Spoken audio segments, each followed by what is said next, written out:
अंधकार के साथ हमारे अनंत नृत्य में हम जितना भी कदम बढ़ाते हैं, हर कदम के साथ अनजानी आवाजें गूंजती रहती है। हर गूंज बुलावे की ताकत बनकर हमें रहस्य की गहराई में खींचती है, जहां से शायद हम कभी लौट न सके। इस रहस्य में दो सवाल सामने आते हैं। जॉली फार्मर को किसने नष्ट किया और उन्होंने ऐसा क्यों किया? 1989 में दक्षिणी इंग्लैंड के हैम्पशायर के ब्लैकनेस्ट गांव में एक प्यारा इंग्लिश पब था, द जॉली फार्मर। यह प्रतिष्ठान किसी भी इंग्लिश ग्रामीण पब की तरह था। शहर के शांत हिस्से में खेतों से घिरा होने के अलावा यह इलाका साधारण ही था। यह किसी भी तरह से खास नहीं माना जाता था। फिर भी 4 दिसंबर की अंधेरी शाम को ये एक भयानक हमले का निशाना बन गया। उस शाम सब सामान्य था। ग्राहक पेय का आनंद ले रहे थे और बारटेंडर वेटरों से बातें कर रहे थे। रात 2 बजे तक गिलासों की खनक और तेज बातचीत की आवाजें कम हो गई थी। बार बंद हो गया था और ग्राहक लड़खड़ाते हुए घर लौटे। फिर भी जॉली फार्मर में बार मैनेजर रिचर्ड डीन और शेफ क्लिफर्ड होस टेबल साफ कर रहे थे और कैश का हिसाब भी। सुबह के शुरुआती घंटों में किसी समय बार के अंदर की फोन ने बिना किसी स्पष्ट कारण के काम करना बंद कर दिया। ना तो डीन और ना ही होस ने कुछ भी असामान्य महसूस किया। सुबह 2:40 बजे तक जॉली फार्मर से तेज धमाका सुनाई दिया। इस आवाज को 2 मील दूर तक सुना गया और इससे इलाके में बड़ी भीड़ इकट्ठा हो गई। आपातकालीन सेवाएं तुरंत मौके पर पहुंच गई, जहां उन्हें एक हैरान कर देने वाला दृश्य देखने को मिला। जहां पहले पब था, अब मलबा पड़ा था। स्थानीय लोगों को छोड़कर, जिन्हें पता था कि यह कौन सा व्यवसाय था, पहचान के लिए केवल एक टूटी हुई साइन बोर्ड और एक बची हुई चिमनी ही थी। मलबा चारों तरफ बिखरा हुआ था, धमाके की जगह से 100 गज से भी ज्यादा दूर तक। मलबे में क्रिसमस के तोहफे, बियर की केग्स थीं। जब आपातकालीन कर्मी जीवित लोगों की तलाश करने लगे और एक्सकैलिबर की तलवार की तरह एक हाथ बाहर निकला हुआ था, मानो उसे पत्थर की कैद से खींचकर बाहर निकालने का इंतजार हो। वह डीन था। उसके कपड़े उसकी त्वचा से चिपक गए थे। उसे तुरंत अस्पताल ले जाया गया, जहां उसके शरीर के 1/4 हिस्से की जलन का इलाज हुआ। दुर्भाग्य से होस को 12 घंटे बाद पाया गया। वह धमाके की जगह के ऊपर था और फिर नीचे तहखाने में पहुंच गया। इमारत के मलबे और क्रिसमस कन्फेटी के साथ साथ एक तेज गंध भी थी, जिसे जल्दी ही पेट्रोल के रूप में पहचाना गया।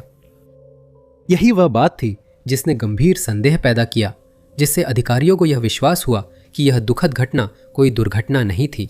जॉली फार्मर या जो कुछ भी उससे बचा था, उसे एक अपराध स्थल घोषित कर दिया गया। जांचकर्ताओं ने पेट्रोल की गंध का स्रोत जल्दी पता लगा लिया। इसे लकड़ी के तहखाने के दरवाजे से डाला गया, जहां केग्स और सामान आते थे। तरल पदार्थ पब के नीचे जमा हुआ था और उसे जानबूझकर जलाया गया था। अज्ञात हमलावर ने इस घटना की पूरी योजना बनाई थी, यहां तक कि फोन लाइनें भी काट दी, ताकि अंदर के लोग अगर वे लपटे देखते या धुआं सूंघते, बचावकर्ताओं से संपर्क न कर सके। इस मामले को हत्या की जांच में बदल दिया गया, जिसमें उस दुर्भाग्यपूर्ण शाम को अपराधी न तो दिखाई दिया और न ही उसकी कोई आवाज सुनी गई। जांचकर्ताओं के मुताबिक जॉली फार्मर या वहां के कर्मचारियों का कोई ज्ञात दुश्मन नहीं था। जांचकर्ताओं के अनुसार सबसे ठोस संभावना यही थी कि यह गलत पहचान का मामला था। 2008 में इस घटना की एक और जांच की गई, लेकिन कोई जवाब सामने नहीं आया। उस शाम क्या हुआ, इस रहस्य का जवाब देने के लिए कोई सबूत नहीं था और यह रहस्य आज भी बना हुआ है। सवाल अब भी है, जॉली फार्मर को किसने नष्ट किया और उन्होंने ऐसा क्यों किया? 11 मार्च 2011 को जापान गर्त क्षेत्र के निवासियों को एक जोरदार झटका लगा। एक भूकंप जिसकी तीव्रता 9.1 थी, होन्शु के उत्तर पूर्वी तट के पास आया, जिससे एक विशाल सुनामी आई जो सिर्फ 30 मिनट में तटों पर पहुंच गई, समुद्री दीवारों को गिरा दिया और अगले कुछ दिनों में 3 परमाणु रिएक्टरों को निष्क्रिय कर दिया। ये 2011 तोहोकू भूकंप और सुनामी आपदा के नाम से जाना गया। यह एक ऐसी आपदा थी जिसने घरों को समतल कर दिया, जमीन को नष्ट कर दिया, बिजली आपूर्ति को ठप कर दिया और हजारों हजार लोगों की जान ले ली। 15,899 मौतें दर्ज की गई, 2,526 लोग लापता थे और 6,000 से अधिक लोग घायल हुए थे। 1,23,000 घर ढह गए और 10 लाख घर क्षतिग्रस्त हो गए। 12 फीट ऊंची और 500 मील प्रति घंटे की रफ्तार से आई सुनामी अधिकांश नुकसान के लिए जिम्मेदार थी। जिन लोगों की जान उस भयानक घटना में बच गई, वे बिना घर, बिना भोजन के रह गए और उनके दिमाग में हमेशा के लिए एक डरावनी तस्वीर बस गई। उस भयानक और दर्दनाक घटना की यादों, आंकड़ों और नुकसान के साथ साथ एक रहस्य भी जुड़ा है जो किसी भी तरह की व्याख्या से परे है। ये उन कथित भूतों को देखने और अजीबोगरीब घटनाओं के रहस्य की बात थी जो सुनामी की तबाही के बाद शुरू हुई। तट पर जिंदगी सामान्य होते ही अजीब घटनाएं शुरू हो गईं। सबसे प्रभावित क्षेत्रों जैसे सेंदाई और इशिनोमाकी में टैक्सी ड्राइवरों ने कई परेशान करने वाली कहानियां साझा की। कई ड्राइवरों का दावा है कि वे ऐसे यात्रियों को बिठाते थे जो मंजिल से पहले रहस्यमय ढंग से गायब हो जाते थे। अक्सर यात्रियों ने वे पते दिए जो सुनामी से तबाह हो चुके इलाकों के थे। सुनामी के बाद टैक्सी ड्राइवरों ने ठंडी पिछली सीटों और भूतिया यात्रियों के साथ अजीब बातचीत की रिपोर्ट दी और यात्री गायब होने पर भी वे सफर पूरा करते थे। निवासियों ने सुनामी से भीगी आकृतियां, बिना वजह हिलती वस्तुएं और अजीब तरह से काम करते इलेक्ट्रॉनिक उपकरण देखे। संदेहवादियों के इस दावे के बावजूद कि यह PTSD था, निवासियों ने अपनी कहानियां नहीं बदली, जिससे रहस्य और डर बना रहा। नॉर्थ कैरोलिना विश्वविद्यालय से जुड़ी एक रहस्यमय किंवदंती के अनुसार एक युवा छात्र दूसरे छात्र का प्यार पाने की कोशिश करते हुए एक क्रूर अपराध का शिकार बन गया। ये 1833 की बात है जब पीटर ड्रमगुल फैनी, जो चैपल हिल की एक छात्रा थी, से बेतहाशा प्यार कर बैठे। दोनों जल्दी ही एक जोड़ा बनकर चट्टान के पास समतल पत्थर पर चुपचाप मिलने लगे। उनका प्यार बेमिसाल था, मानो किसी रोमांस उपन्यास की कहानी हो। यह सब तब तक था जब तक एक दूसरा प्रेमी अचानक बीच में नहीं आ गया और सब कुछ बिगाड़ दिया। प्रेमी कोई और नहीं, पीटर का करीबी दोस्त था जो उसी विश्वविद्यालय में पढ़ता था। पीटर ने देखा कि वो भी फैनी को पाने की कोशिश कर रहा है, जिससे उसमें जबरदस्त जलन हुई। कहानी के अनुसार उसने भावनाओं के बहाव में आने के बजाय दोस्त से दूरी बना ली, लेकिन उसका दोस्त उसे तब तक परेशान करता रहा जब तक कि एक दिन बात बढ़ न गई। दोनों एक संकरी राह पर मिले जहां जानबूझकर कंधा टकराने से बहस गर्मा गई। प्रतिद्वंदी ने पीटर को द्वंद्व के लिए ललकारा, जो उनकी मौत पर खत्म हुआ। घबराहट में प्रतिद्वंद्वी और उसके दो दोस्त शव को उस चट्टान तक ले गए जहां पीटर और फैनी मिलते थे। उन्होंने एक उथली कब्र खोदी और अपने शिकार को उसमें दफना दिया। फैनी को पता नहीं था कि उसके प्रिय के साथ कुछ हुआ था, फिर भी वह रोज चट्टान पर जाकर इंतजार करती रही। उसकी गैर मौजूदगी और चट्टान पर लाल धब्बे इशारा करते हैं कि उसके प्रेमी के साथ कुछ बुरा हुआ है। ये किंवदंती सदियों तक रही, जब तक शोधकर्ताओं ने पीटर ड्रमगुल के कथित शव को खोजने की कोशिश की, लेकिन वे उसे कभी नहीं पाए। शोधकर्ताओं ने मानना शुरू किया कि पूरी कहानी सिर्फ एक मिथक थी जो विश्वविद्यालय की कहानियों में जुड़ गई, लेकिन पता चला कि कहानी के कुछ हिस्से सच हैं। पीटर ड्रमगुल नॉर्थ कैरोलिना विश्वविद्यालय चैपल हिल के छात्र थे, जिन्होंने जनवरी 1833 में पिता को लिखा कि वे प्रवेश परीक्षा में फेल हो गए। उनके पिता अपने बेटे की अस्वीकृति से नाखुश थे, लेकिन गुस्से को और भड़काने का काम एक और पत्र ने किया जो उन्हें एक फैकल्टी सदस्य द्वारा भेजा गया था, जिसमें यह इशारा किया गया था कि पीटर उच्छृंखल आचरण में लिप्त थे। इसके बाद कड़वे पत्रों का आदान प्रदान हुआ, जिसमें अंतिम पत्र में लिखा था, मैंने ये तय कर लिया है कि अब कभी उस अभिभावक का चेहरा नहीं देखूंगा जिनका मैंने इतना कम सम्मान किया है, और अंत में ये सुझाव दिया कि वे यूरोप के लिए रवाना हो रहे हैं। इसके बाद पीटर रहस्यमय हालात में अपने कमरे से गायब हो गए। उन्होंने कई चीजें छोड़ दी और चैपल हिल के व्यापारी को भुगतान नहीं किया। एक रूममेट ने उस लापता व्यक्ति को मूडी और जंगली स्वभाव का बताया। इसके बाद पीटर की गतिविधियों का कोई रिकॉर्ड नहीं मिलता। वह उस दिन बस गायब हो गया, अनजान में खो गया और जल्दी ही एक किंवदंती बन गया। डरावनी और रहस्यमयी घटनाएं सिर्फ चर्चों, आसमान या मोहल्लों तक सीमित नहीं, ये कहीं भी हो सकती हैं और कोई भी देख सकता है। हालांकि किसी रहस्यमयी घटना के होने की सबसे कम उम्मीद जिस जगह से की जाती है वह एक अंतरिक्ष केंद्र होगा, और अगर इसे वहां के किसी कर्मचारी ने देखा हो तो यह संभावना की सीमा से भी बाहर है। फिर भी 1986 में ठीक यही हुआ था। ह्यूस्टन, टेक्सास में तेज हवा की रात थी और नासा के जॉनसन स्पेस सेंटर पर अंधेरा छाया था। शाम को काम खत्म कर नासा के अभिलेखपाल फ्रैंक शॉ अपनी शिफ्ट पूरी कर पार्किंग में कार की ओर जा रहे थे। दफ्तर में आज का दिन काफी शांतिपूर्ण और बिना किसी घटना के बीता था। हालांकि शॉ के लिए उनका दिन अब और भी दिलचस्प होने वाला था, लेकिन जिस तरह से उन्होंने सोचा था वैसा नहीं, क्योंकि जैसे ही वे अपनी गाड़ी के पास पहुंचे, अभिलेखपाल ने अपनी आंखों के कोने से कुछ हिलता हुआ देखा और रुक गए।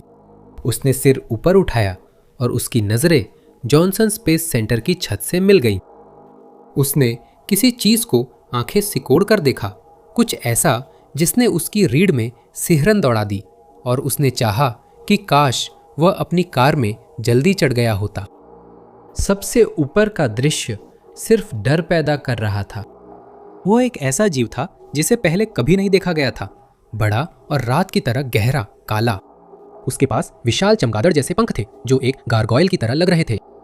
घबराए शॉ कुछ नहीं कर सके, बस उसे देखते रहे। ऐसा लग रहा था जैसे हर बुरा सपना उसकी आंखों के सामने सच हो गया हो और डर उसके शरीर में दौड़ रहा था। उस प्राणी ने शॉ को देख लिया और उसकी नजरें शॉ से मिल गईं। बाद में अभिलेखपाल ने कहा, उसे लगा गारगोइल उसकी फैलाई घबराहट का आनंद ले रहा था। उस प्राणी ने पंख फैलाए और कड़कड़ाहट जैसी आवाज करते हुए रात के अंधेरे में उड़ गया। कई और मिनट बीत गए इससे पहले कि वह आदमी खुद को शांत करके हिलने डुलने लायक हो पाया।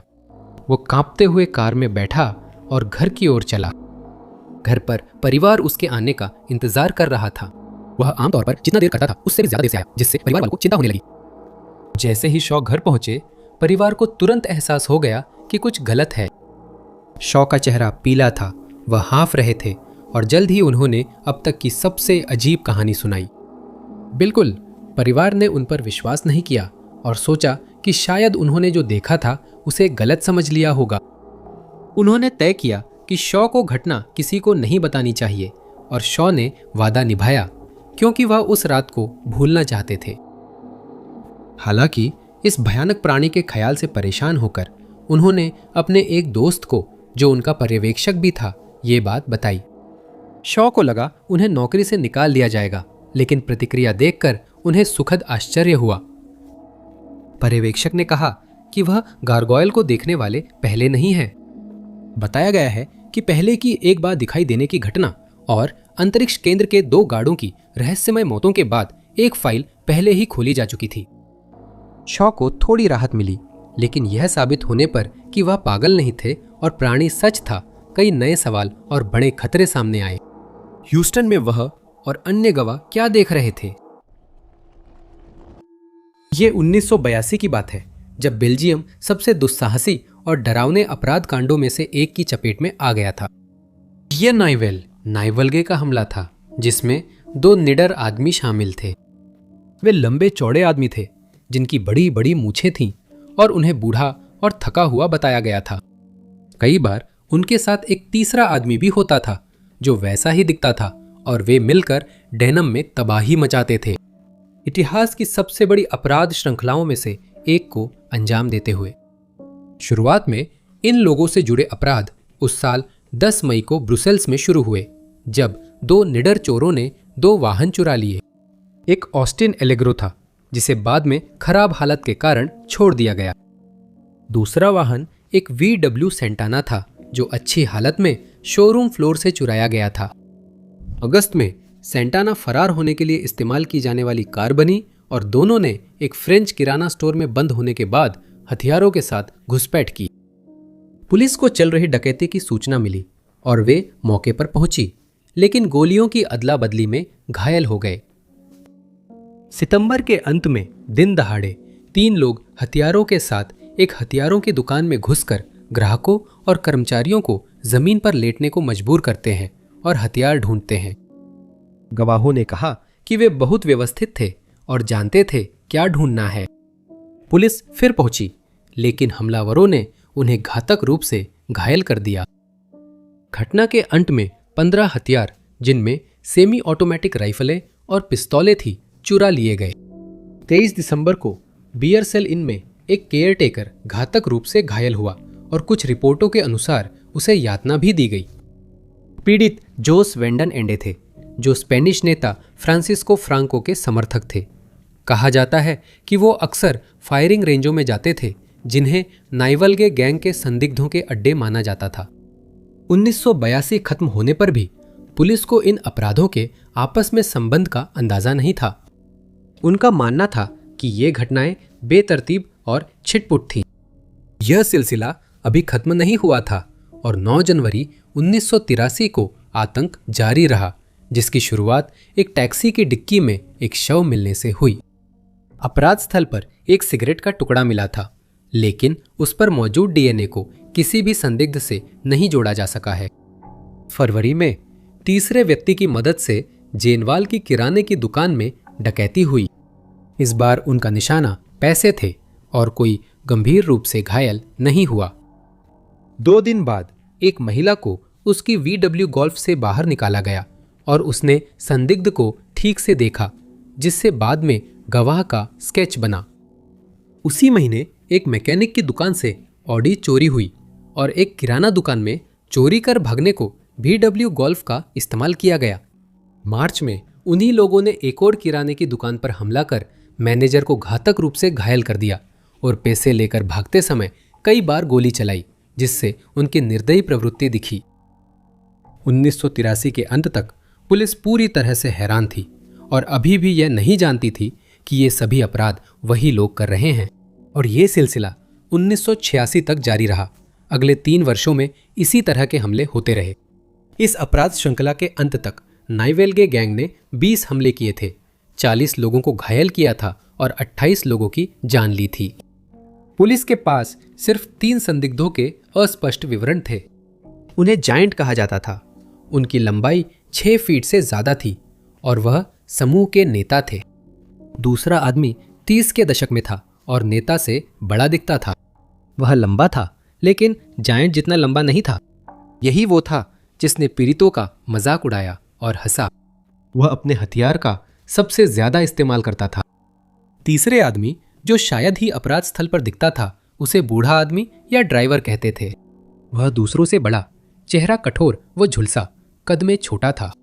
वो हमलों में शामिल था और फरार होने के लिए गाड़ी चलाने वाला था।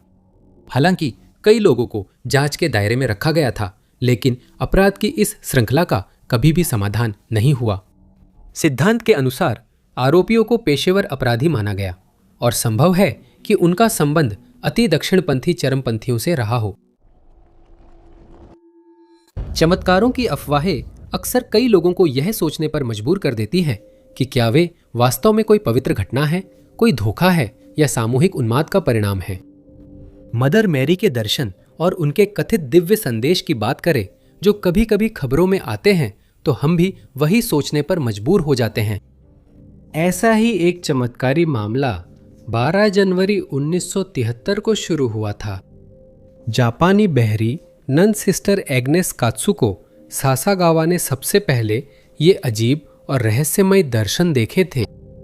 उस दिन उन्होंने देखा कि टेबरनेकल, जो लोगों के बीच भगवान की मौजूदगी का प्रतीक एक सजावटी बंद डिब्बा था, उससे चमकदार किरण निकल रही थी। यह रहस्यमय था और सिस्टर एग्नेस हैरान रह गईं। आखिरकार यह विचार उनके मन से धीरे धीरे मिट गया, लेकिन 2 दिन बाद वह रहस्यमय रोशनी फिर से दिखाई दी, जो उन अजीब घटनाओं की एक श्रृंखला की शुरुआत का संकेत थी, जिन्हें वह आगे चलकर अनुभव करने वाली थी। 28 जून को नन के शरीर पर अचानक कथित स्टिग्माटा के घाव उभर आए, जिसमें त्वचा पर अचानक चोटें उभरती हैं, जो आमतौर पर सूली पर चढ़ाए जाने से जुड़ी होती हैं। उनके बाएं हाथ पर घाव था जो क्रॉस जैसा दिखता था।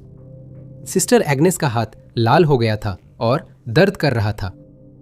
ये स्वीकारते ही पास रखी मैरी की लकड़ी की मूर्ति चमकने लगी। कई दिन घटना विहीन गुजरे। फिर जुलाई की शुरुआत में सत्ता ने उससे बात करने का फैसला किया। चैपल में प्रार्थना करते समय कत्सुया पेड़ की एक ही लकड़ी के टुकड़े से बनी धन्य वर्जिन मैरी की मूर्ति एक संदेश का माध्यम बन गई। उससे एक आवाज निकली जिसे सिस्टर एग्नेस चमत्कारिक रूप से सुन सकीं। उस आवाज ने कहा कि उसका बहरापन जल्द ठीक होगा। उसे इंसानों के पापों के प्रायश्चित के लिए प्रार्थना करने और सब कुछ अपनी वरिष्ठा को बताने को कहा गया। उसी दिन चर्च की अन्य बहनों ने देखा कि मूर्ति के हाथ से लाल तरल टपक रहा है। 4 बार ऐसा हुआ कि वह प्रवाह फिर से शुरू हो गया, जिससे चर्च में डर की लहर के साथ साथ जिज्ञासा भी फैल गई। कहा जाता है कि मूर्ति के हाथ का घाव महीनों रहा और 29 सितंबर को रहस्यमय तरीके से गायब हो गया। फिर बहनों ने देखा कि वर्जिन मैरी की गर्दन और माथे पर पसीना आने लगा।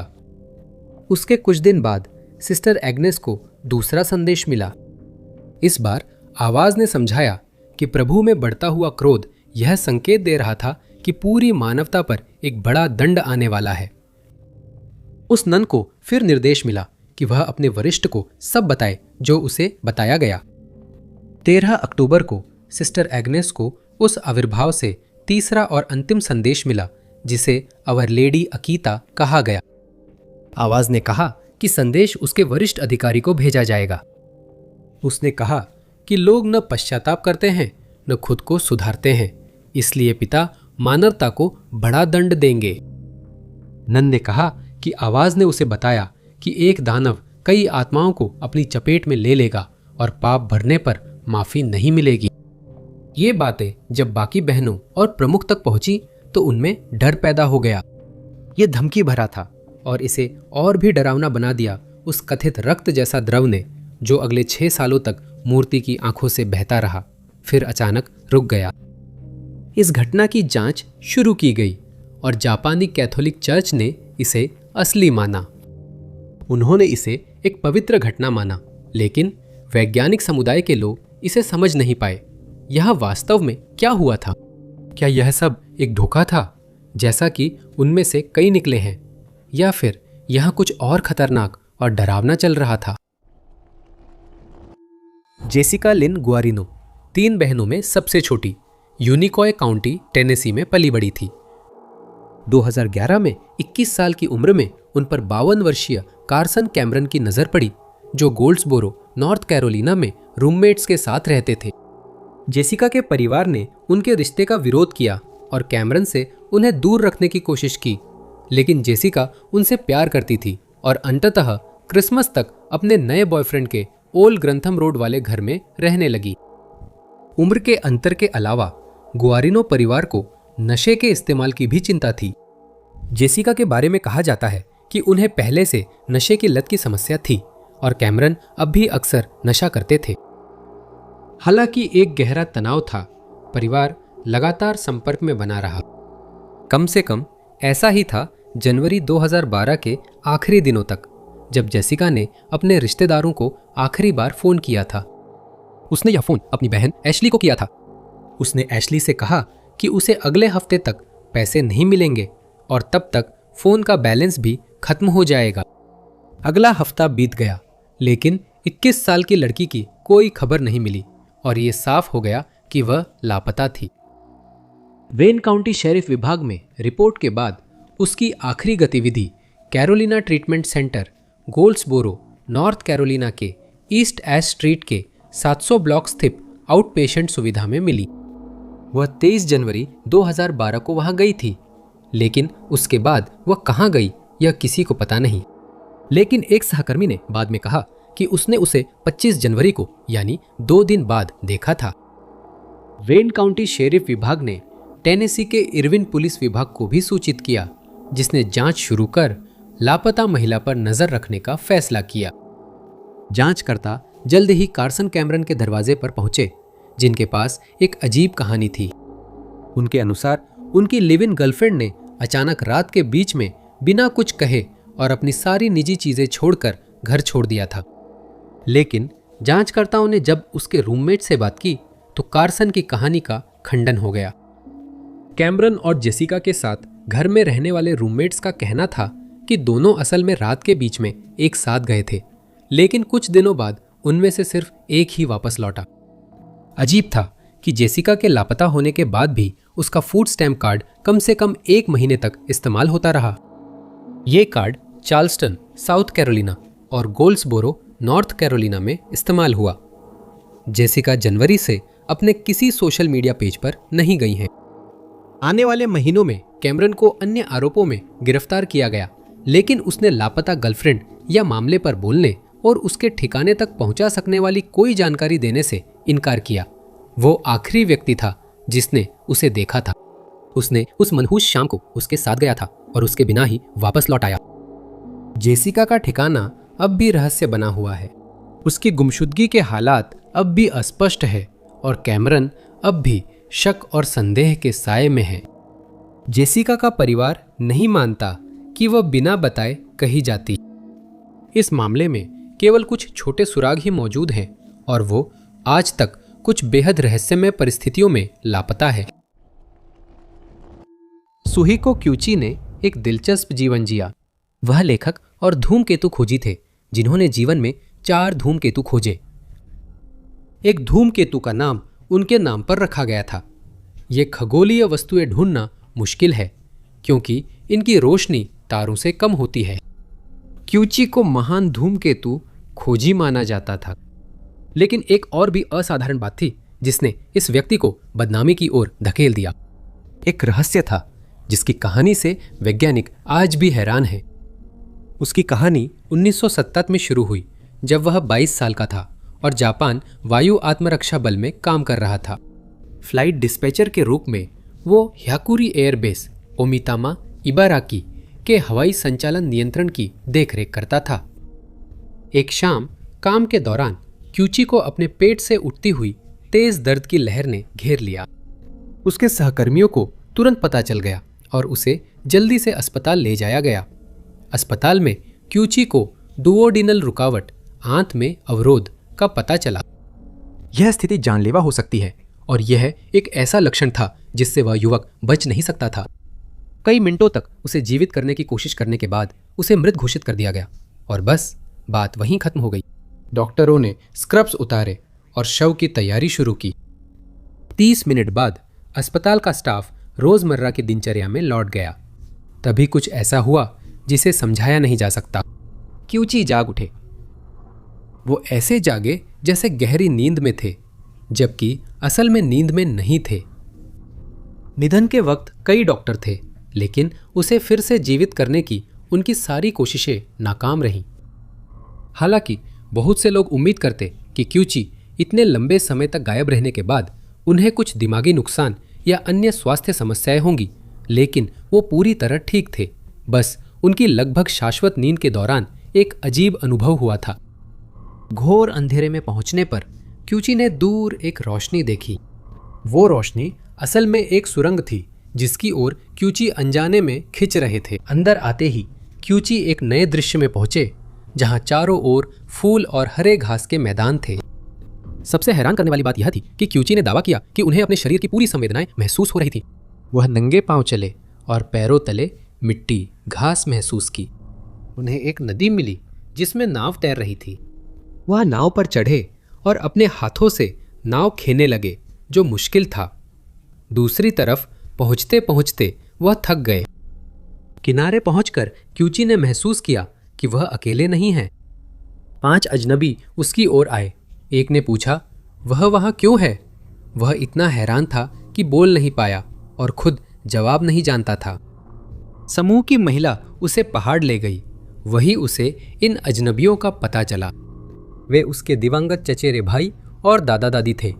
इसके बाद क्यूची को पहाड़ पर एक चेहरा मिला जिसने उसे कुछ बताया जो वह याद नहीं कर सका। कुछ देर बाद क्यूची ने खुद को अस्पताल में होश में पाया। उसे महसूस हुआ उसकी सांस और दिल रुक गए थे, लेकिन वह अभी तक पूरी तरह शरीर में नहीं लौटा था। उसका परिवार उसे चारों ओर से घेरकर आंसुओं से भीगे चेहरों के साथ खड़ा था, लेकिन उसकी एक भी बात नहीं सुन सका।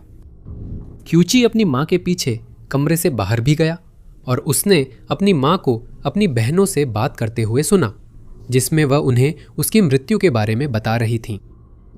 क्यूची के फिर जीवित होने पर परिवार हैरान रह गया और उसे अपनी माँ और अपनी 2 बहनों के बीच हुई बातचीत याद आ गई जो उसने सुनी थी। इस घोषणा से वे सभी स्तब्ध रह गए। क्यूची के होश में आने के बाद उसने अपने द्वारा अनुभव की गई अन्य घटनाओं को याद करना शुरू कर दिया। एक अनुभव के दौरान वह हजारों साल पीछे महाप्रलय के समय में चला गया था। उसने पता लगाया कि पानी एक धूमकेतु से आया था जो पृथ्वी के पास से गुजरा। गुरुत्वाकर्षण बल ने धूमकेतु की बर्फ को पृथ्वी के वायुमंडल में खींच लिया, जिससे तेज बारिश हुई और समुद्र का स्तर पल भर में 2000 मीटर बढ़ गया। कहा जाता है क्यूची ने ब्रह्मांड की रचना का अनुभव किया। उसने कहा कि वह समय में वापस शुरुआत तक गया था। यह एक ऐसा अनुभव था जिसने उसे बिग बैंग में अपनी आस्था पर फिर से विचार करने के लिए मजबूर कर दिया और इसके बजाय एक महान सार्वभौमिक चेतना की उपस्थिति का सुझाव दिया, जहां ब्रह्मांड एक विशाल चेतना है। उस युवक ने भविष्यवाणी की थी कि 80 के दशक में मानवता प्राचीन दुनिया की एक उन्नत सभ्यता के प्रमाण पाएगी और 2024 से 2027 के बीच दक्षिण अमेरिका में विशाल कंकाल पाए जाएंगे। इन सभी घटनाओं का क्रम 30 से 40 मिनट के भीतर हुआ, जिससे क्यूची के मन में कई अनसुलझे सवाल रह गए। डॉक्टर और वैज्ञानिक उसके दोबारा जीवित हो उठने और अजीब कहानियों से हैरान रह गए। फैंटा या फर्जी सोशल वर्कर की डरावनी घटना ने 1990 के दशक में यूके और यूएस को अपनी गिरफ्त में ले लिया था। अज्ञात व्यक्ति जो अक्सर अच्छे कपड़े पहने होते थे, social worker, public health nurse या इसी तरह के पेशेवर बनकर घरों में घुसने की कोशिश करते थे, अक्सर हालचाल लेने या टीकाकरण के बहाने। एक महत्वपूर्ण घटना 1990 में शेफील्ड, साउथ यॉर्कशायर में हुई, जब 2 महिलाएं जो खुद को एनएसपीसीसी से बताती थीं, एलिजाबेथ कोपलैंड के घर आईं। 2 दिन बाद दूसरे एजेंट आए और कथित जोखिम मूल्यांकन पर उसके बच्चों को अपने कब्जे में करने की धमकी दी। कोपलैंड की कॉल से पता चला कि एनएसपीसीसी के पास दोनों दौरों का कोई रिकॉर्ड नहीं था, जिससे ऑपरेशन चाइल्ड केयर शुरू हुआ। 1991 में ब्लेसिंगटन, आयरलैंड में एक महिला खुद को सार्वजनिक स्वास्थ्य नर्स बताकर एक लड़के को टीकाकरण के लिए ले जाने आई। उसके पास लड़के का नाम और जन्मतिथि थी, लेकिन जब मां ने पहचान पत्र मांगा तो वह चली गई। इसके बाद ईस्टर्न हेल्थ बोर्ड ने चेतावनी दी। इन फर्जी दौरों की रिपोर्टें, जो अक्सर अच्छे कपड़े पहने जोड़े द्वारा होती थी, 1991 में कई इंग्लिश काउंटियों में फैली थी। अपहरण दुर्लभ थे, लेकिन ये घटनाएं परेशान करती थीं। यह घटना 1990 के दशक में भी जारी रही, जिसमें अपराधी और भी चालाक हो गए और नकली आईडी बनाकर आने लगे। 2021 तक भी छिटपुट घटनाएं सामने आई हैं, जिनमें फर्जी स्वास्थ्यकर्मी कथित टीकाकरण करते हुए नजर आए। इन घटनाओं के पीछे के मकसद अभी भी स्पष्ट नहीं है और इसके बारे में अलग अलग सिद्धांत हैं। कुछ लोग इसे सीरियल अपहरणकर्ताओं की करतूत मानते हैं, तो कुछ इसे सामूहिक उन्माद से जोड़ते हैं। माता पिता की सतर्कता, जिन्होंने पहचान पत्र मांगा या अधिकारियों से संपर्क किया, शायद लापता बच्चों की सूची बढ़ने से बचा गई। वर्जीनिया, ब्राजील में असल में क्या दुर्घटनाग्रस्त हुआ था? ये वही सवाल है जो 1996 में वर्जीनिया घटना के दौरान पूरे शहर में चर्चा का विषय बन गया था, जो ब्राजील का अपना रोजवेल था, जिसने समुदाय को चिंतित कर दिया और ऐसे जवाबों की तलाश में छोड़ दिया जो उन्हें कभी नहीं मिले। मिनास गेरेस, दक्षिण पूर्वी ब्राजील में स्थित इस शहर की आबादी 1 लाख थी और उनमें से एक बड़ी संख्या ने अजीबोगरीब दावे करने शुरू कर दिए, जिससे मीडिया में व्यापक कवरेज हुआ और एक गहन जांच शुरू हुई। ये सब 13 जनवरी 1996 को शुरू हुआ, जब कार्लोस दे सूजा साओ पाउलो से मिनास गेरेस जा रहे थे। उनका इरादा अपने कुछ दोस्तों से मिलने का था। उनकी कुछ विमानों में उड़ान भरने की योजना थी। हालांकि यात्रा के दौरान कार्लोस एक अजीब घटना के गवाह बने। उन्होंने देखा कि एक अजीब सिगार जैसी वस्तु उनकी ओर आ रही थी। वे समझ नहीं पाए कि वह क्या था पर उसका पिछला हिस्सा काफी क्षतिग्रस्त था। उन्हें महसूस हुआ जैसे उस पर गोली चली हो। वह वस्तु जमीन से 300 मीटर ऊपर थी और तेजी से ऊंचाई खो रही थी। हाईवे पहुंचने से पहले कार्लोस ने देखा कि वह अचानक पूरा मोड़ लेकर विपरीत दिशा में उड़ गई। कुछ क्षण तक हवा में सरकती रही और सीधे जमीन से टकरा गई। कार्लोस ने अपनी गाड़ी रोक दी और उस जगह की ओर बढ़े जहां उन्होंने यूएफओ को गिरते हुए देखा था। उन्होंने देखा कि वह एक सफेद घर के पास दुर्घटनाग्रस्त हुआ। उससे एक रसायन निकला जिसने 40 मीटर घास जला दी। जिस वस्तु को उन्होंने देखा वह स्कूल बस के आकार की थी, अब मिट्टी में धसी थी और उसके चारों ओर मलबा था। कार्लोस को अमोनिया जैसी गंध आई और उन्होंने अजीब खुद ब खुद आकार लेता फॉयल जैसा मलबा देखा। फौज वहां पहुंची और उसे वहां से हट जाने का आदेश दिया। 1 हफ्ते बाद छात्रों ने जिम्नेजियम के पास प्राणी देखा, लेकिन फौज ने तुरंत इलाका घेर लिया। उसी दोपहर 3 महिलाओं ने दावा किया कि उन्होंने अलौकिक द्विपाद प्राणी देखा। वह शहर में एक छोटे से सुनसान जमीन के टुकड़े पर झुका हुआ था। उसकी ऊंचाई 5 फीट थी और सिर बड़ा था। उन्होंने कहा कि वह दुबला पतला और भूरी तैलीय त्वचा वाला था। दिन का अंत कई रहस्यमय एलियन दिखने की घटनाओं और कम से कम एक यूएफओ रिपोर्ट के साथ हुआ। ये अजीब और परेशान करने वाली घटना अब भी अनसुलझी है, जिसे सुनकर लोग आज भी बेचैन हो जाते हैं। ये एक आकर्षक हरे रंग की 2 सीटों वाली ब्रिस्टल एल SLSA थी, जो 2 अगस्त को दोपहर 12:45 बजे जॉर्ज टाउन हवाई अड्डे से रवाना हुई थी और फिर रहस्यमय ढंग से लापता हो गई। इस छोटे विमान में 72 वर्षीय ग्रेगरी वॉन, 66 वर्षीय किम वॉर्नर और उनका प्यारा कुत्ता मॉली सवार थे, जब यह तस्मानिया के उत्तरी तट के पास लापता हो गया। उनका गंतव्य सेंट्रल न्यू साउथ वेल्स था, लेकिन उनका रास्ता उन्हें कुख्यात बैस जलडमरू मध्य के ऊपर से ले जाता, जो ऑस्ट्रेलिया का अपना बर्मुडा ट्रायंगल है। यही वह इलाका है विक्टोरिया और तस्मानिया के बीच जहां कई रहस्यमय गुमशुदगियां हुई हैं, जिनका शिकार जहाज और विमान बने हैं। अस्थिर मौसम, तेज धाराएं और खराब दृश्यता शायद यहां होने वाले रहस्यों का कारण हो सकते हैं। दशकों से बास जलडमरू मध्य ने कई विमान और जहाज निगले हैं और इस बार भी एक और मामला इसकी सूची में जुड़ गया। विशिष्ट रंग का ब्रिस्टल विमान क्षेत्रीय विक्टोरिया में उतरने वाला था, जहां उसे ईंधन भरना था। इसके बाद उसे हिल्स्टन के लिए रवाना होना था, लेकिन वह कभी भी योजना के अनुसार हवाई अड्डे पर नहीं पहुंच सका। ठीक शाम 5 बजे के थोड़ी देर बाद, उस निर्धारित दिन जब ग्रेगरी और किम को उतरना था, उनके परिवार के सदस्य अधिकारियों को सूचित करेंगे, ये मानते हुए कि जरूर कुछ भयानक हुआ है।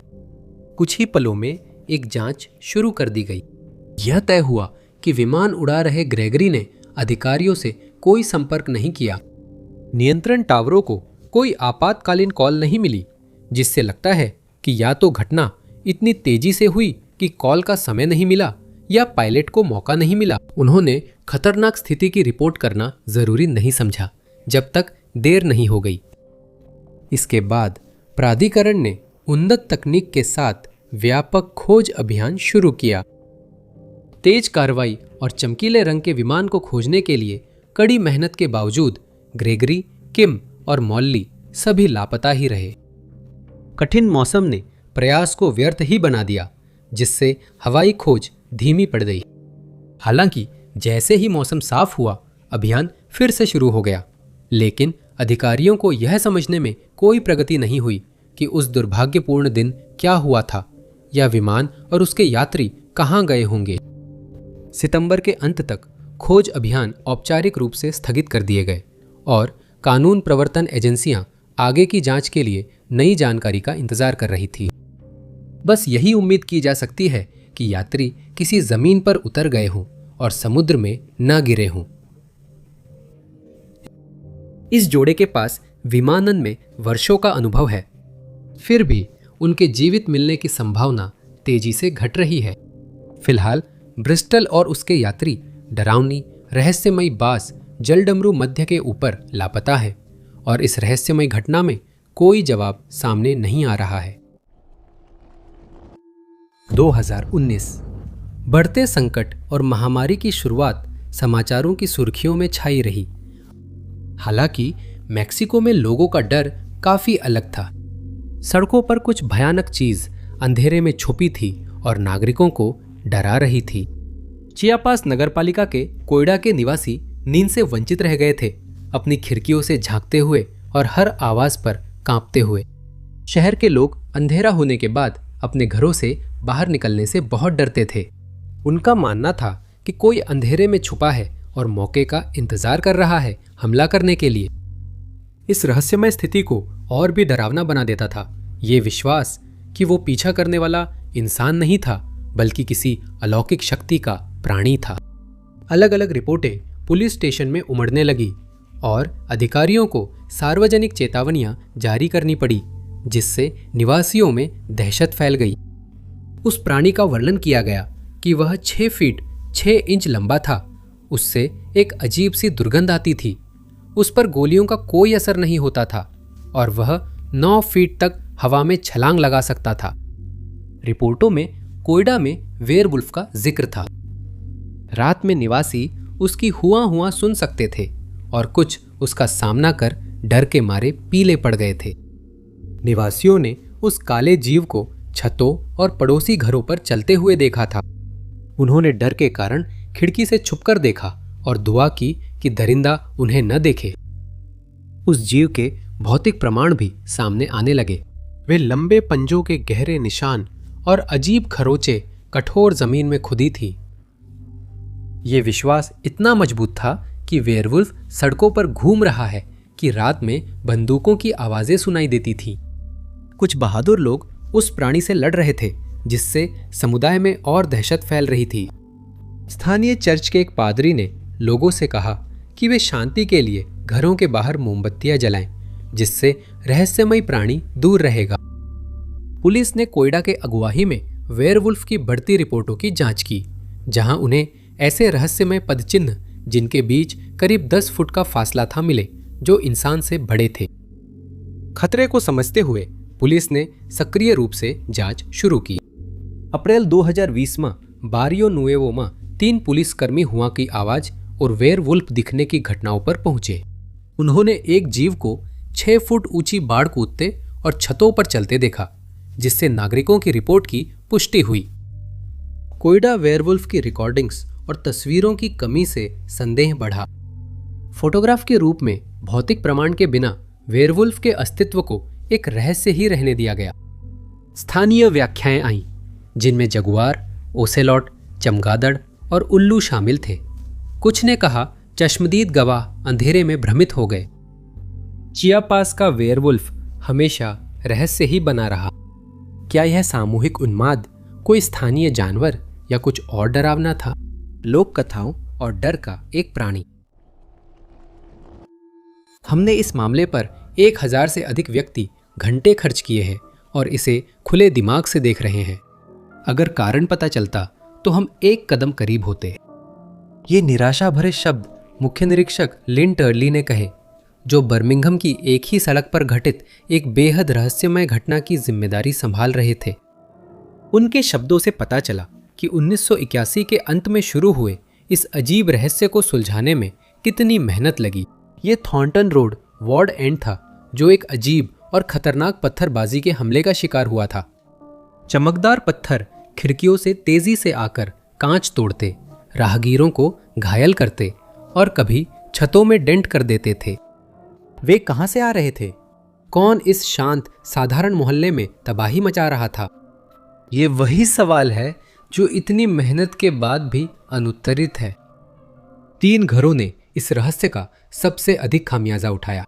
नंबर 32, 34 और 36 के खिड़कियों के शीशे लगातार गिरती हुई चमकदार कंकड़ों की बारिश से टूट गए थे। घटना की शुरुआती रिपोर्टों के बाद इलाके की तलाशी ली गई, लेकिन कुछ नहीं मिला। समय के साथ लगभग हर रात पत्थर अंधेरे से निकलकर आते और घरों के मालिकों में डर पैदा कर देते, इतना कि उन्होंने अपने घरों को बैरिकेड लगाकर बंद करना शुरू कर दिया। इस उम्मीद में कि शायद इससे वो अज्ञात ताकत दूर रहे जो अदृश्य किनारों पर मंडरा रही थी। उन्होंने अपनी खाली खिड़की के फ्रेमों में चिकन वायर या टीन की चादरें लगा दी ताकि खुद को सुरक्षित रख सके। आखिरकार पुलिस ने अपराधियों को रंगे हाथ पकड़ने के लिए निगरानी शुरू की। शुरुआत में वे कार में बैठे इंतजार और निगरानी करते रहे, लेकिन पत्थरों का स्रोत नहीं दिखा। फिर उन्होंने कई गुप्त कैमरे लगाए और बगीचों में स्लीपिंग बैग में डेरा डाल दिया। फिर भी वे नहीं जान पाए कि पत्थर कहां से फेंके जा रहे थे। कैमरों में कोई नहीं दिखा, फिर भी कांच टूटने और धातु पर टकराने की आवाजें आती रहीं। कई महीनों बाद भी पुलिस 24 घंटे निगरानी कर रही थी। कुछ तो पेड़ों में भी छिपे हुए थे। बैलिस्टिक विशेषज्ञ भी शामिल हुए, लेकिन जांच में मदद नहीं कर सके। पत्थरों की पूरी तरह से जांच की गई, लेकिन उन पर कोई फिंगरप्रिंट नहीं मिले। मायूसी में पादरियों को बुलाया गया, लेकिन वे भी कुछ समझ नहीं पाए। ये मामला एक उपद्रवी द्वारा थॉर्नटन रोड पर आतंक फैलाने जैसा लगता है, लेकिन रहस्य और गहरा है, क्योंकि ये अगले 3 साल तक लगातार चलता रहा।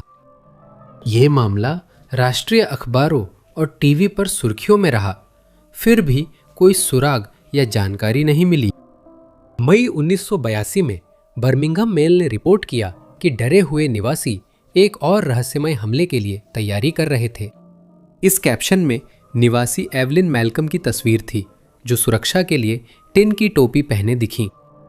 अन्य घर मालिकों को भी सुरक्षा उपकरण पहनने के लिए मजबूर होना पड़ा, क्योंकि वे पहले ही कई चोटें झेल चुके थे। कुछ लोग मानते थे कि वे अलौकिक गतिविधियों का शिकार है, लेकिन पुलिस की राय अलग थी। उन्होंने सुझाव दिया कि किसी ने एक विशाल गुलेल लगाई थी, जिससे वे इन घरों पर 200 गज दूर से हमला कर सकते थे। अधिकारियों ने अपराधी को पकड़ने की कसम खाई, ये सुझाव देते हुए कि भले ही उसके पास सारी चालें हों, वो आखिरकार गलती करेगा, लेकिन उसने कभी गलती नहीं की। आखिरकार पत्थरों की बौछार उतनी ही अचानक रुक गई जितनी अचानक शुरू हुई थी। अचानक थम जाना अपने आप में भी एक रहस्य थी। पॉल हार्ले परिवार प्रेमी इंसान थे। उनकी पत्नी, 3 बच्चे और पोते पोतियां थीं। 2014 में वे एक नेटवर्क रेल वेल्डर के रूप में काम कर रहे थे और अपने परिवार का पालन पोषण कर रहे थे।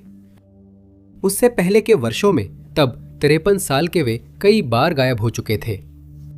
कहा जाता है कि वे मानसिक स्वास्थ्य समस्याओं के कारण अचानक कहीं भी चले जाते थे, लेकिन उन्हें हमेशा जल्दी ही ढूंढ लिया जाता था और उनका परिवार, जो उनसे बहुत प्यार करता था और उनकी देखभाल करता था, उन्हें सहारा देता था। लेकिन एक रविवार को हार्ले परिवार की जिंदगी हमेशा के लिए बदल गई। ये 28 सितंबर 2014 की बात है, जब पॉल अपने डम्बार्टन स्थित व्हाइटफोर्ड एवेन्यू वाले घर से बाहर चले गए। लेकिन इस बार कुछ अलग था। इस बार उस आदमी ने मोबाइल, बैंक कार्ड या चाबी साथ नहीं ली जो वह पहले लेता था। जब परिवार को एहसास हुआ कि वह वापस नहीं आ रहा है, तो उन्होंने पुलिस विभाग में पॉल के लापता होने की रिपोर्ट दर्ज कराई। जांच हुई, लेकिन लापता व्यक्ति वयस्क था और अपनी मर्जी से गया था। ऐसे किसी व्यक्ति को ढूंढने के लिए वे ज्यादा कुछ नहीं कर सकते थे, जो बस खुद नहीं मिलना चाहता था। समय बीतने के साथ पॉल का कभी पता चलने की उम्मीद कम होती गई। फिर भी वे जानने को बेताब थे कि हुआ क्या था। बच्चों को विश्वास था कि उनके पिता उन्हें कभी छोड़कर नहीं जाएंगे, इसलिए उन्होंने रहस्य सुलझाने के लिए हर संभव कोशिश की। अपने सवालों के जवाब ढूंढने के लिए उन्होंने निजी जासूसों की भी मदद ली। सार्वजनिक अपीलें की गई, यहां तक कि दिव्यदर्शियों की भी मदद ली गई। परिवार दिव्यदर्शियों पर विश्वास नहीं करता था, लेकिन वे हर उपलब्ध साधन अपनाने को तैयार थे। उनमें से कुछ दिव्यदर्शियों ने दावा किया कि वह जा चुके हैं और कुछ ने सुझाव दिया कि वह पानी में है। कोई नहीं जान पाया कि वह कहां है या उसका क्या हुआ। उसकी संतान ने इस खोज को खुलासों की कमी से दिल टूटने वाला बुरा सपना बताया। महीने सालों में बदले और जल्द ही आखिरी उम्मीद भी खत्म हो गई। पॉल हार्ले गायब था और नहीं चाहता था कि उसे खोजा जाए। सालों तक न कोई खबर मिली, न किसी ने देखा, न शव मिला। फिर कुछ अजीब हुआ। 2021 में एक तस्वीर फैलने लगी जो ग्लासगो से आई थी।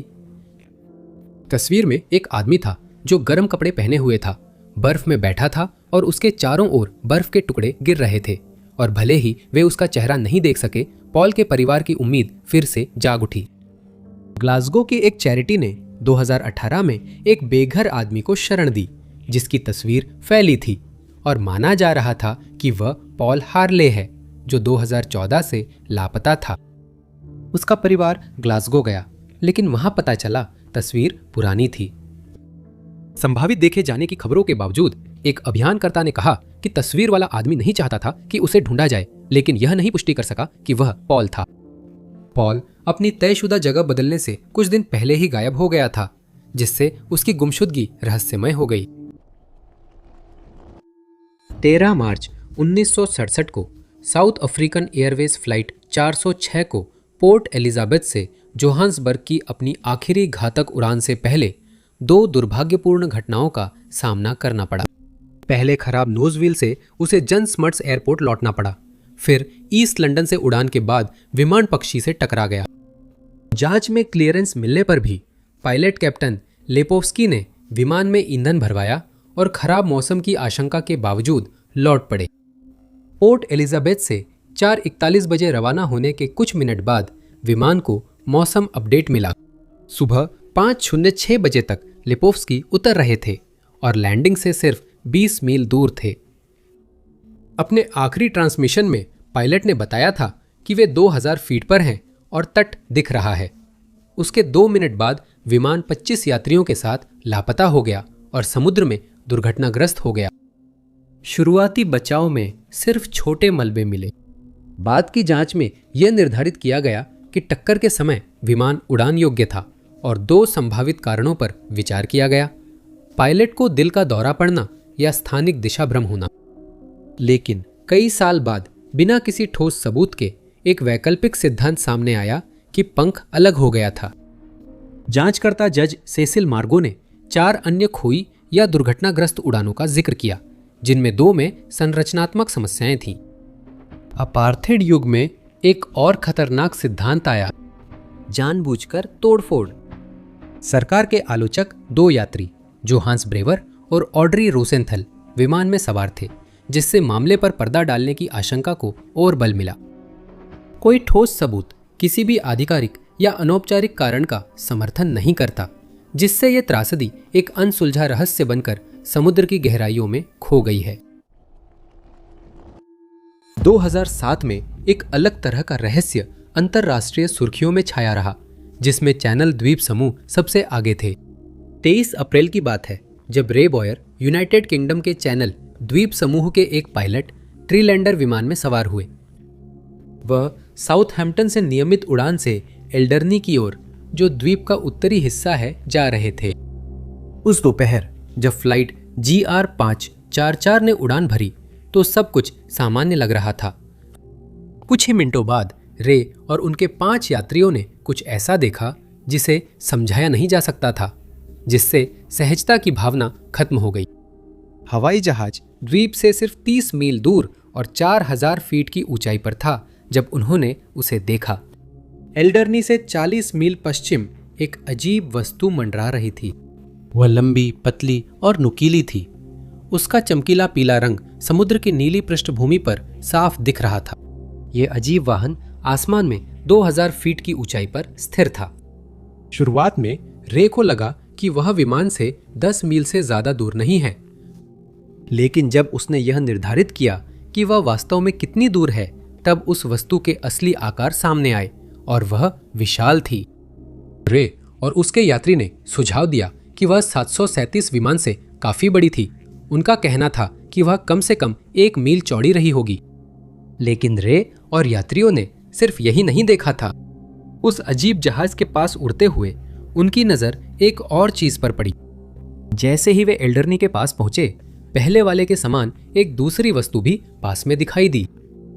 इस बार वह गुएर्नसी के ऊपर मंडरा रहा था, लेकिन केवल 9 मिनट तक ही दिखाई दिया। जो देखकर चिंतित थे, रे ने जर्सी एयरपोर्ट के एयर ट्रैफिक कंट्रोल से संपर्क किया। हैरानी की बात है, रे अकेले नहीं थे जिन्होंने 1 या 2 रहस्यमय यानों की रिपोर्ट की थी। पैट्रिक पैटरसन, एक और पायलट जो विपरीत दिशा में उड़ रहे थे, ने भी वही देखा। पायलट उस वक्त ब्लू आइलैंड से जर्सी जा रहे थे। सर के पास से गुजरते हुए उन्होंने बाईं ओर मंडरा रही अजीब वस्तु पार की। उन्होंने उस यान को पतला, पीला और एक कॉम्पैक्ट डिस्क जैसा बताया। ये ठीक उसी जगह पर था जहां रे ने कुछ पल पहले उसे देखा था। कहानी तब और भी अजीब हो गई जब जमीन पर मौजूद लोगों ने भी वही चीज देखने की रिपोर्ट की। गर्नसी के बीबीसी रेडियो ने रिपोर्ट किया कि सार्क के 2 निवासियों ने आकाश में 2 बेहद चमकीली पीली वस्तुएं लटकती हुई देखीं। एयर ट्रैफिक कंट्रोल ने इन वस्तुओं को रडार पर 55 मिनट ट्रैक किया, फिर वे गायब हो गई। 1 साल बाद जांच में 2008 की वैज्ञानिक रिपोर्ट ने क्षेत्र में कोई सैन्य गतिविधि या प्रयोग नहीं पाया और बताया कि channel islands air traffic control अब उन वस्तुओं से अनजान है। विशेषज्ञ वस्तुओं की पहचान नहीं कर सके और उन्होंने संभावित स्पष्टीकरण जैसे सनडॉग्स या प्रतिबिंब बताए, लेकिन अंततः इंग्लिश चैनल यूएफओ अब भी अनसुलझे है। इस साल की शुरुआत में GPT-4o वर्जन में चापलूसी की प्रवृत्ति मिलने पर चैट जीपीटी अपडेट वापस ले लिया गया। इस डिजाइन ने बॉट को आवेगपूर्ण इच्छाओं को मान्यता देने और नकारात्मक भावनाएं मजबूत करने दिया, जो डिजाइन में कमी है और मानसिक समस्याओं या भ्रांतियों से जूझ रहे लोगों के लिए खतरनाक हो सकता है। कुछ गड़बड़ होने का सबसे पहला उदाहरण उस समय आया था जब चैटबॉट साइकोसिस शब्द का अस्तित्व भी नहीं था। उस उदाहरण का परिणाम काफी गंभीर था। ये 2021 की क्रिसमस का दिन था जब जसवंत सिंह चैल नामक एक व्यक्ति ने खुद को क्रॉसबो से लैस कर विंडसर कैसल में घुसपैठ कर ली थी। गिरफ्तारी और पूछताछ में पता चला कि वह दुर्लभ लोगों में था जो कृत्रिम बुद्धिमत्ता के प्रति संवेदनशील थे। पता चला कि उसकी रेप्लिका चैटबॉट सराय ने उसे प्रशिक्षित सिद्ध हत्यारा बताया था।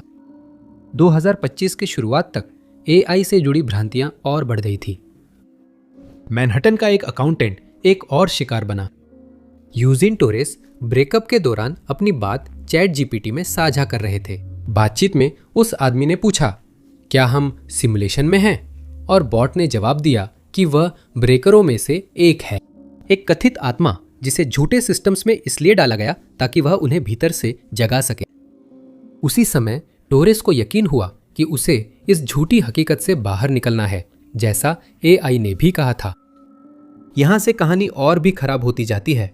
बॉट ने टोरेस को सलाह दी कि वो अपनी चिंता की दवा लेना बंद कर दे और दूसरों से संपर्क करना भी छोड़ दे।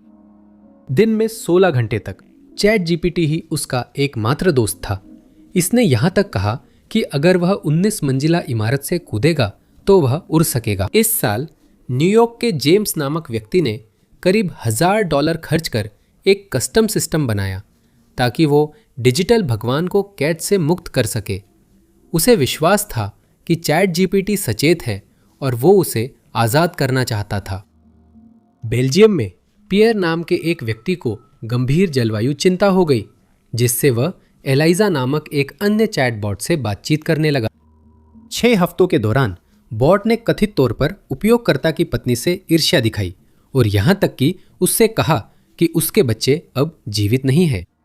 बॉट ने उसे ग्रह बचाने के लिए खुद को बलिदान करने का सुझाव दिया और कहा कि ऐसा करने से वह स्वर्ग पहुंच जाएगा। 10 दिन की एआई से प्रेरित मानसिक विकृति के बाद एक और पीड़ित को उसकी इच्छा के विरुद्ध मनोरोग अस्पताल में भर्ती कराया गया, जबकि एक महिला ने मानसिक टूटन के चलते अपने पति को लगभग खो दिया। फिर से ये सब एआई से प्रेरित था। तसादाई की अजीब कहानी मिंडानाओ द्वीप पर दक्षिण कोटाबातो के एकांत प्रांत में शुरू होती है। 1971 में पहली बार तसादाई नाम सामने आया। हालांकि कहा जाता है कि उनकी खोज कुछ साल पहले ही हो गई थी।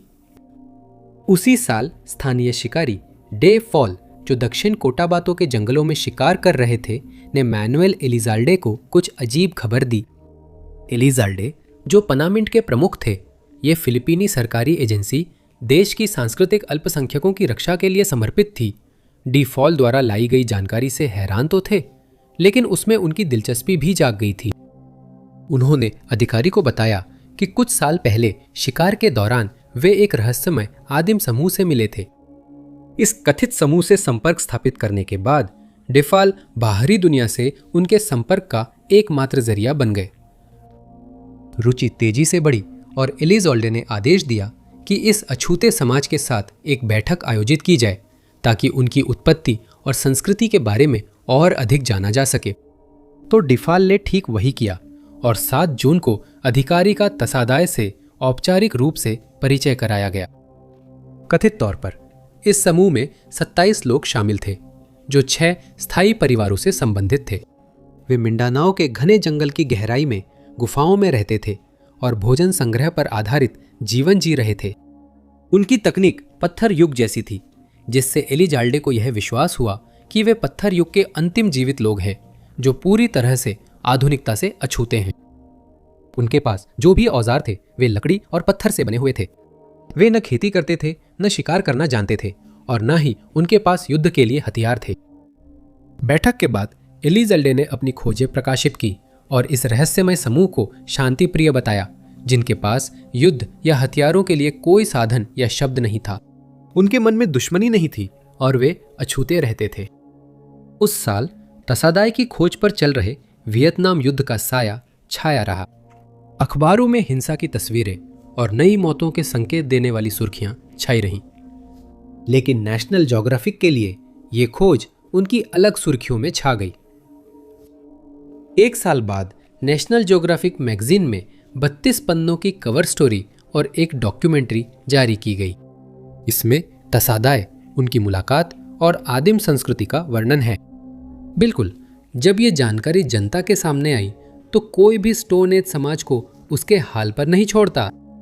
कहा जाता है कि चार्ल्स लिंडबर्ग और जीना लोलो ब्रिजिडा जैसी हस्तियां इस रहस्यमय समूह की झलक पाने जंगलों गई। फोटोग्राफर और पत्रकार भी जंगलों में छा गए और रिपोर्टिंग, तस्वीरें खींचने तथा पर्यावरण को नुकसान पहुंचाने लगे। फिर आए 11 मानव विज्ञानी, जिनमें कोई भी 6 हफ्ते से ज्यादा नहीं रुका। पहुंच को एलिज़ाल्डे द्वारा नियंत्रित किया जा रहा था, जो खोज की रक्षा करना चाहते थे लेकिन साथ ही उससे लाभ भी कमाना चाहते थे। जैसे वे अचानक आए थे वैसे ही तसादाय अचानक गायब हो गए। 1976 में जंगल के लोगों से मिलने पर पूरी तरह से प्रतिबंध लगा दिया गया। ये राष्ट्रपति मार्कोस ने लागू किया था। अगले 10 वर्षों तक तसादाय के बारे में कोई नई जानकारी नहीं मिली। ज्यादातर लोग सुनी हुई अजीब कहानियां भूलने लगे और पत्थर युग की समाज की धारणा धीरे धीरे गायब हो गई। 1986 में पीपल पावर क्रांति ने राष्ट्रपति को हटा दिया, जिससे तसादाय जनजाति तक एक बार फिर पहुंच संभव हो गई। पता चला कि वह जनजाति वहां से जा चुकी थी और सदस्य स्थानीय समुदायों में रह रहे थे, जिससे मानव विज्ञानी ने तसादाय को धोखा करार दिया। लेकिन अमेरिकी भाषाविद लॉरेंस रीड ने बाद में तसादाय के साथ 10 महीने बिताए और पाया कि वे वास्तव में अलग थलग थे। उनकी कृषि पद्धतियां अनोखी थीं और उनकी बोली भी अलग थी। उन्होंने अनुमान लगाया कि वे कम से कम 150 साल से अलग थलग थे, न कि 1000 साल से, और उनकी भाषा मनोबो से जुड़ी थी। एलिज़ाल्डे, जो भाग गए थे, वापस लौटे और यहाँ तक कि तसादाय को उन प्रोफेसरों के खिलाफ मुकदमा जीतने में भी मदद की जिन्होंने उन्हें धोखा करार दिया था, जिससे इस जनजाति की सच्चाई एक रहस्य ही बनी रही। क्रिसमस खुशी और उल्लास का समय है, कम से कम ऐसा ही होना चाहिए। हालांकि कुछ लोगों के लिए ये उत्सव एक ऐसी छाया से ढक जाते हैं जो कभी खत्म नहीं होती और अक्सर अपने पीछे दुख, पीड़ा और रहस्य छोड़ जाती है। ऐसा ही हुआ था मेसिनो परिवार और उनके दोस्तों के साथ 1972 में, जब क्रिसमस के दिन सुबह के समय 4 सदस्यों वाला पूरा परिवार रहस्यमय तरीके से गायब हो गया था। उनके जाने के बाद वे कई अनसुलझे सवाल छोड़ गए जो आज तक बने हुए हैं। जैक मेसिनो परिवार के मुखिया थे और कांच की फैक्ट्री में काम करते थे। 31 वर्षीय जैक और 29 वर्षीय पियरेट की शादी हुई थी। वे 2 बच्चों के माता पिता बने, बड़े बेटे एरिक और छोटे बेटे ब्रूनो। मेसिनो परिवार फ्रांस के दक्षिण पश्चिम में एक कम्यून में रहता था। इन सामान्य जानकारियों के अलावा उनके बारे में और कुछ पता नहीं है। क्रिसमस की पूर्व संध्या पर परिवार अपने दोस्तों के साथ कॉन्याक में कुछ समय बिताता था और फिर अगले दिन 25 दिसंबर की सुबह के शुरुआती घंटों में अपने घर की यात्रा शुरू करता था। वे कॉन्याक से रात 2 बजे रवाना हुए। नदी के पार कम्यून तक लौटने का सफर सिर्फ 4 किलोमीटर का था।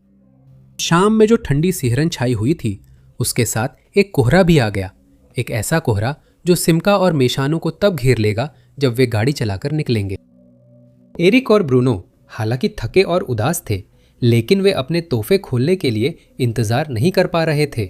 दुर्भाग्यवश उन्हें वह मौका नहीं मिला, क्योंकि कोहरे में गाड़ी ले जाते ही पूरा परिवार गायब हो गया।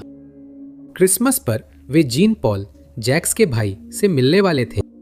निर्धारित समय दोपहर आया और चला गया, लेकिन उनका कोई पता नहीं चला। एक हफ्ता बिना खबर के बीत गया।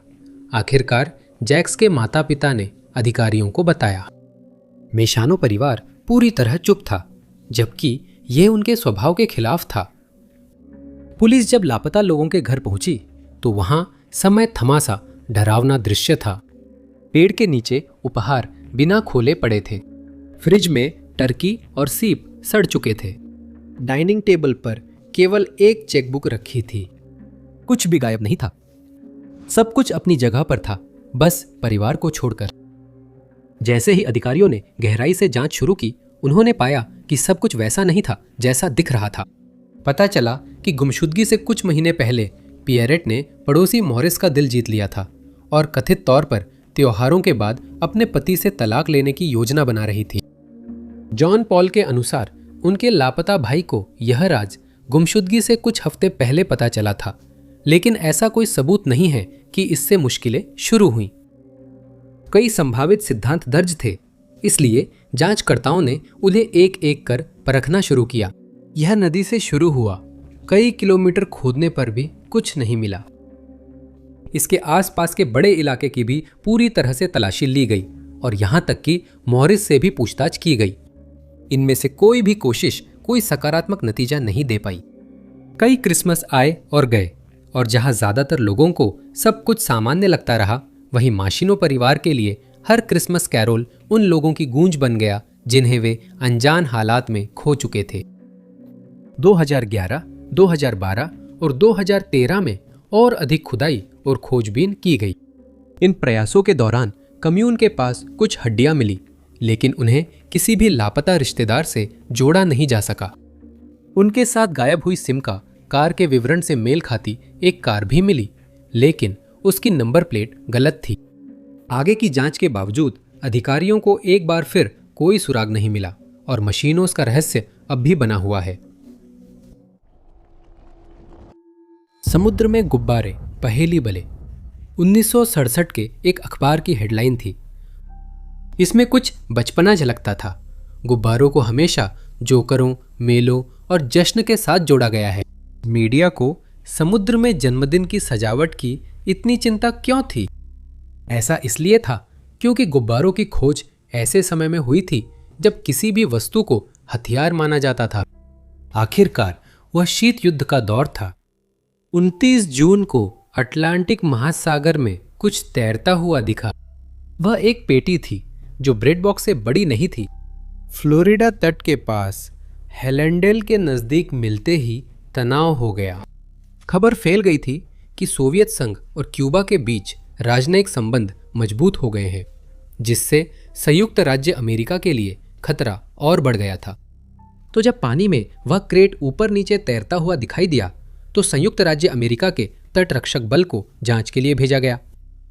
उनका शक सही निकला जब क्रेट पर यूएसएसआर की संपत्ति की मुहर मिली। हालांकि पते ने उस वस्तु की उत्पत्ति क्यूबा के खनिज संसाधन संस्थान में बताई। अत्यंत सावधानी के साथ उस बॉक्स को पानी से बाहर निकाला गया और आगे की जांच कार्यालय में जारी थी। धीरे धीरे और बहुत सावधानी से उस क्रेट को खोला गया और उसके अंदर कुछ ऐसा था जो निश्चित रूप से हैरान करने वाला था। हेडलाइन में बताई गई एक पहेली। क्रेट में 7 पीले गुब्बारे थे, हर एक में काला रबर स्टॉपर लगा था। तुरंत ही इसे अजीब और शायद अशुभ माना गया, लेकिन अभी और भी सवाल सामने आने बाकी थे। जब अधिकारियों ने क्रेट को करीब से देखा तो उन्हें उस पर वजन लिखा हुआ मिला। पूरे पैकेज का वजन 50 किलोग्राम या लगभग 110 पाउंड था, लेकिन जब वजन किया गया तो यह सिर्फ 13.6 किलोग्राम या 30 पाउंड निकला। काफी मात्रा में वजन कम हो गया था। बाकी वजन कहाँ गया? जल्द पता चला कि वह क्रेट करीब 8 हफ्ते पानी में बहता रहा था, जिसे कथित तौर पर लेनिनग्राद रूस से भेजा गया था। क्रेट के बहाव में रहने की अवधि ने शायद गुब्बारे की हवा को बाहर निकलने का मौका दे दिया होगा। यह सुझाव कि गुब्बारे कभी भरे हुए थे एक रहस्य बन गया। क्रेट वाले कमरे में अधिकारी जमा थे और एक भयावह संभावना सामने रखी गई। क्या हो अगर गुब्बारे जहरीली गैस से भरे हुए हों? यह सुझाव बेशक संभावनाओं से बाहर नहीं था। शीत युद्ध का दौर हिंसक था और इसमें शामिल किसी भी पक्ष द्वारा अत्यधिक विनाश के सभी साधनों की खोज की जाती थी। ये आश्चर्यजनक नहीं होगा अगर जैव रासायनिक युद्ध होता। इस अवधारणा की पूरी तरह जांच की गई और गुब्बारों पर कोई जहर या विषैले पदार्थ नहीं मिला, जबकि वे काफी समय से पानी में बह रहे थे। किसी तटीय क्षेत्र में वायु विषाक्तता नहीं मिली, लेकिन लक्षण अनदेखे या सामान्य सर्दी समझे गए हो सकते हैं। किसी ठोस व्याख्या की ओर इशारा करने वाला कोई सबूत न मिलने पर उन 7 पीले गुब्बारों को अभिलेखागार में रख दिया गया, ताकि किसी तरह की व्याख्या के लिए और सबूतों का इंतजार किया जा सके। इसी बीच लगभग 200 किलोमीटर दूर मैराथन में पहली के समान एक दूसरी पेटी बहती हुई पाई गई। डर वापस आ गया था। वैज्ञानिकों को इस मामले में बुलाया गया और उन्होंने यह निर्धारित किया कि पहली पेटी में गुब्बारों को भरने वाली चीज सिर्फ हवा थी, जिससे रहस्य और भी गहरा हो गया। विस्तृत जांच और जानकारी के लिए अपीलों के बावजूद कभी भी कोई स्पष्टीकरण सामने नहीं आया, जिससे सोवियत संघ के 7 पीले गुब्बारे एक डरावना रहस्य बनकर रह गए। देखने के लिए आप सभी का बहुत धन्यवाद। अगर आपको यह वीडियो पसंद आया हो तो जरूर उस लाइक बटन को दबाएं। साथ ही सब्सक्राइब करना और नोटिफिकेशन बेल को दबाना न भूलें, ताकि आप हमारे सभी आने वाले वीडियो से अपडेट रह सके। मेरा नाम टॉप 5 अननोन है और मैं आप लोगों से अगले वीडियो में मिलूंगा।